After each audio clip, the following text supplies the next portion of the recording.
Londres es una ciudad que ha demostrado una capacidad increíble para sobrevivir y prosperar a lo largo de más de 2000 años de historia. Desde sus primeros días como el pequeño asentamiento romano de Londinium, la ciudad ha enfrentado innumerables desafíos, guerras, incendios, plagas y ataques de invasores. Cada una de estas tragedias podría haber significado el fin de muchas ciudades, pero Londres tiene un patrón histórico de resiliencia que la distingue. La ciudad no solo se recuperó de cada desastre, sino que en muchos casos emergió más fuerte y organizada que antes.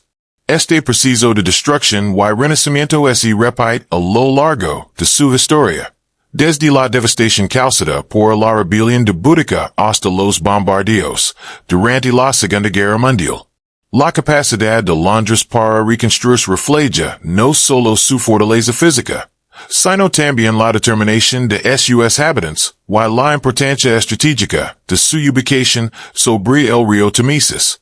Cada periodo de crisis trajo consigo oportunidades para innovar y mejorar la planificación urbana, la infraestructura y la economía de la ciudad. Esta resiliencia ha permitido que Londres evolucione constantemente, adaptándose a nuevos desafíos y culturas que llegaron con cada ola de inmigración. En esencia, Londres es más que un conjunto de edificios o instituciones, y es un símbolo de la capacidad humana de superar la adversidad, un ejemplo de cómo la combinación de historia, diversidad y persistencia puede crear una ciudad que no solo sobrevive, sino que florece a pesar de las dificultades. El origen de Londres se remonta al año 43 DC, cuando los romanos invadieron Bretaña y fundaron el asentamiento de Londinium en la orilla norte del río Támesis. La ubicación no fue accidental. El Támesis en ese punto era lo suficientemente estrecho como para construir un puente, lo que facilitaba tanto el comercio como el movimiento militar.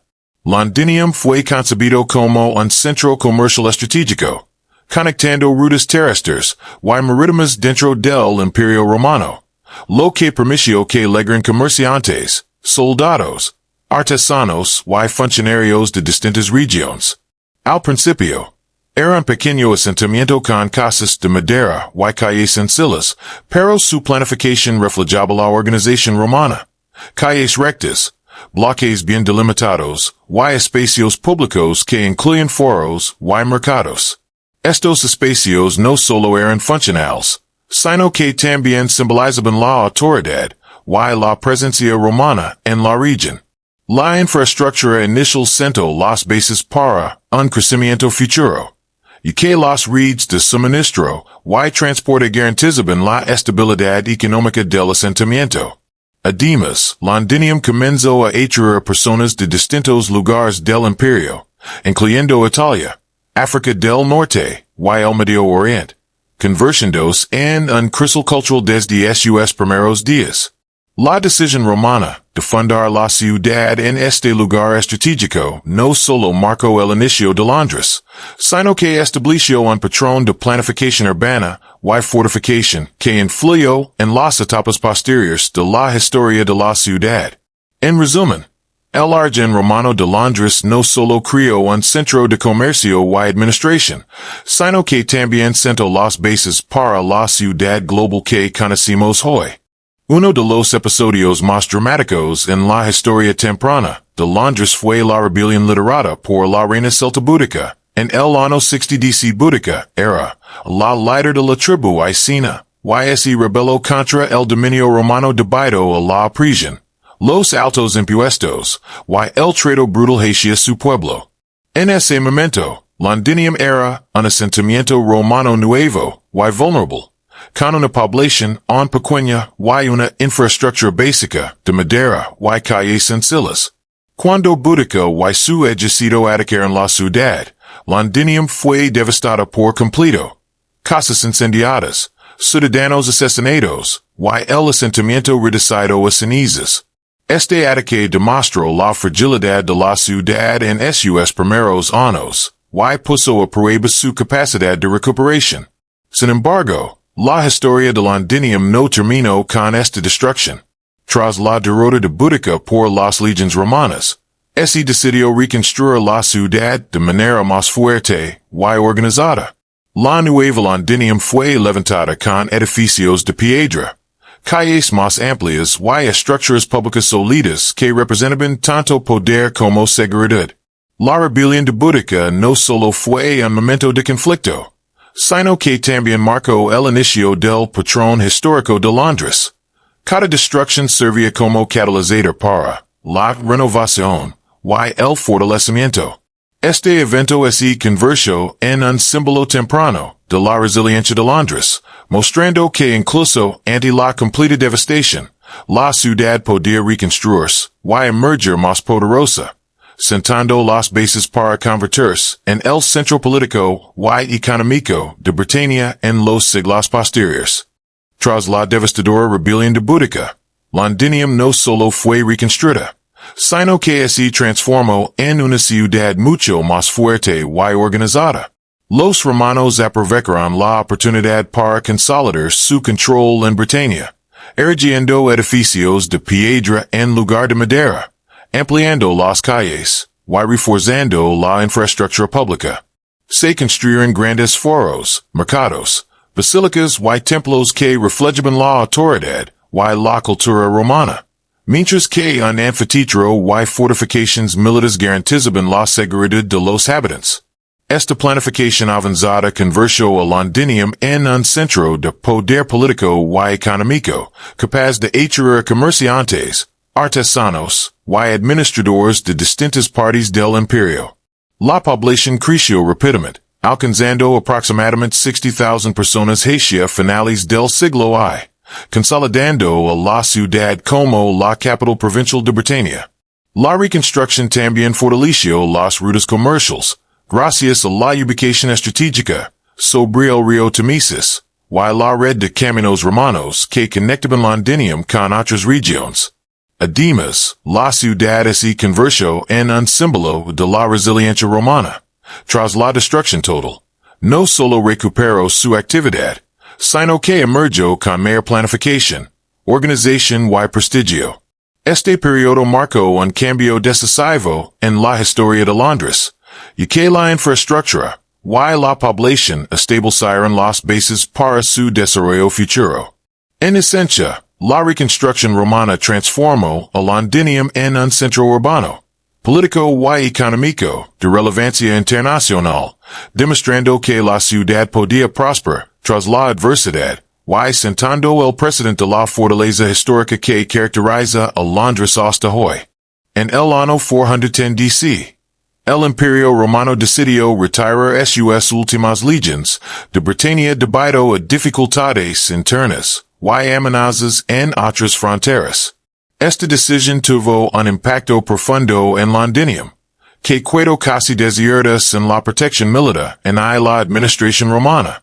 La ciudad, que había alcanzado su auge como centro político, económico y cultural, comenzó un proceso de decadencia gradual.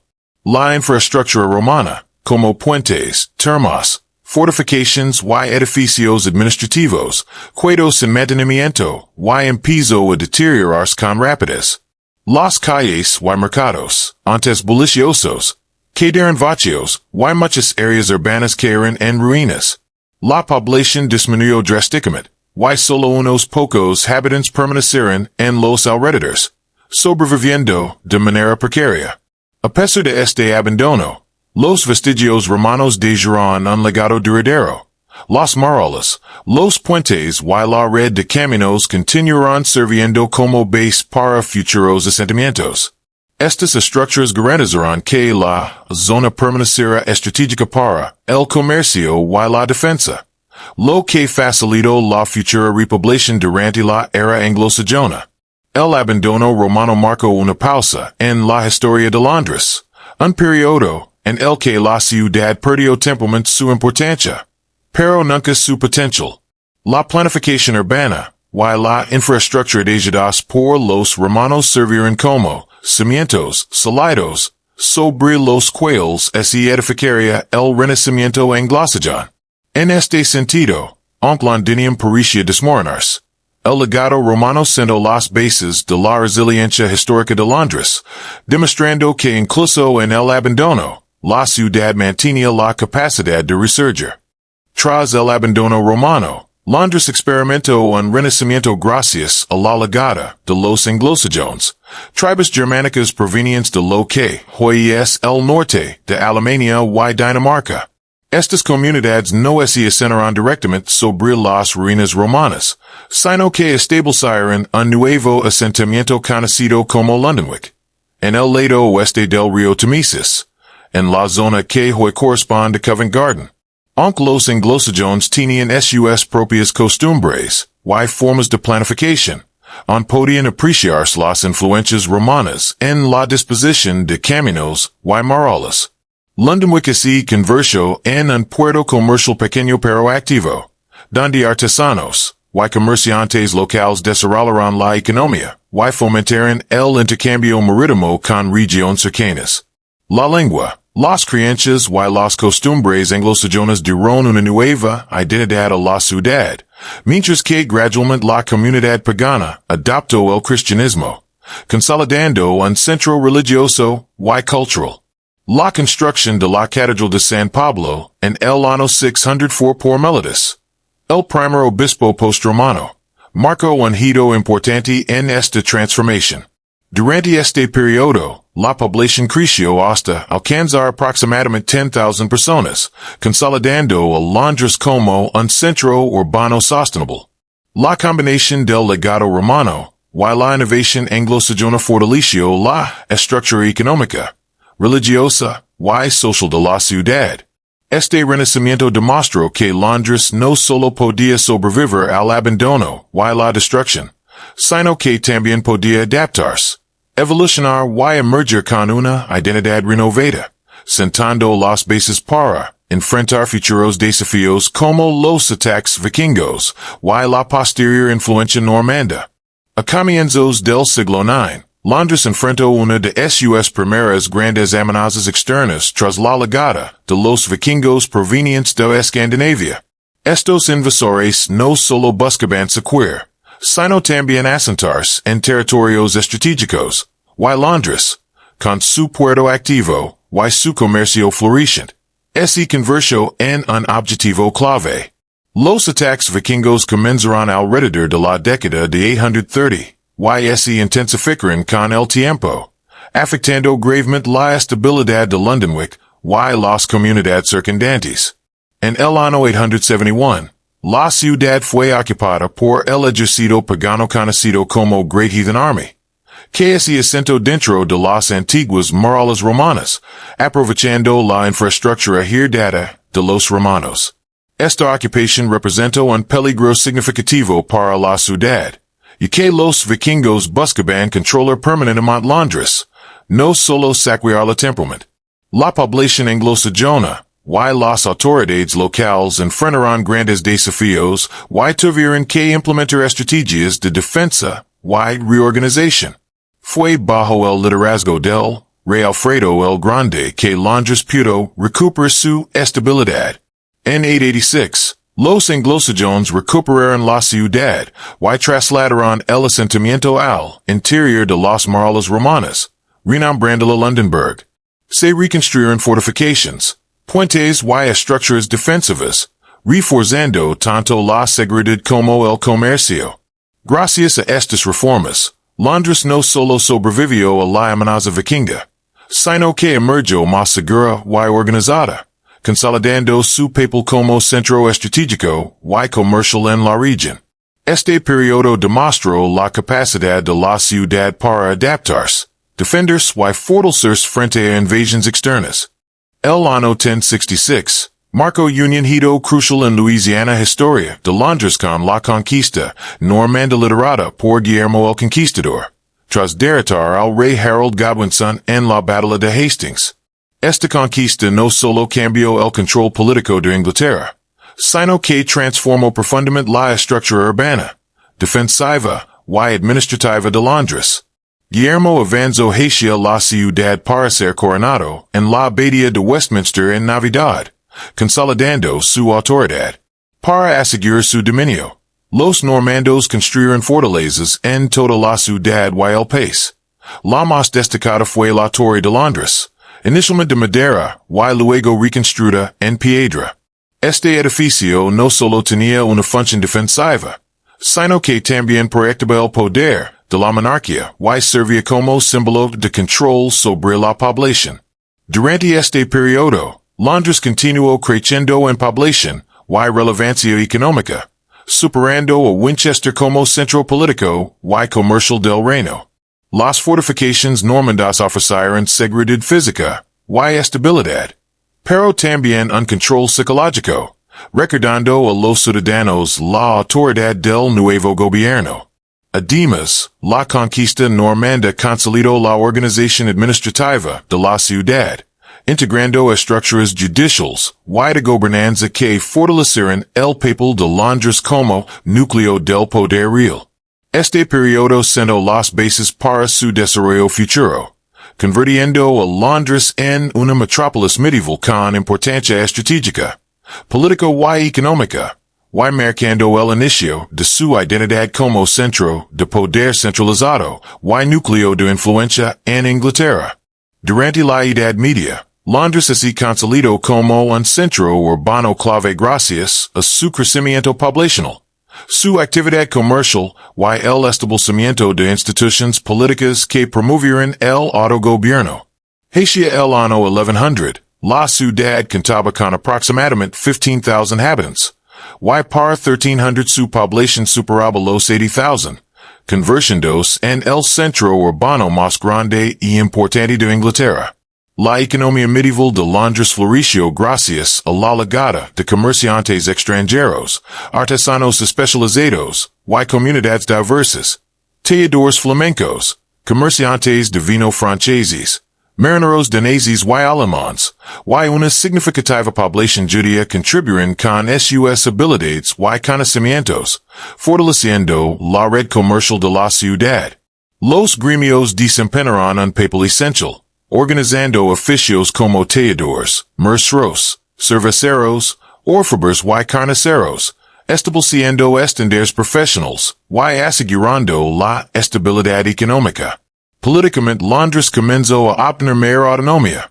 En 1189 se eligió al primer alcalde, Henry Fitzephelm, y en 1215 la Carta Magna otorgó derechos y cierta independencia administrativa a los ciudadanos, protegiendo la ciudad de la interferencia directa del rey y fomentando la autogestión.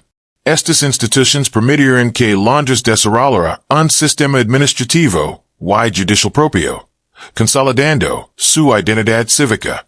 En conjunto, el comercio internacional, los gremios organizados y las instituciones políticas sentaron las bases para una ciudad económicamente fuerte, políticamente activa y socialmente estructurada. Este periodo medieval definió la Londres que emergió como metrópolis capaz de enfrentar los retos futuros, sentando precedentes para su crecimiento sostenido en los siglos venideros.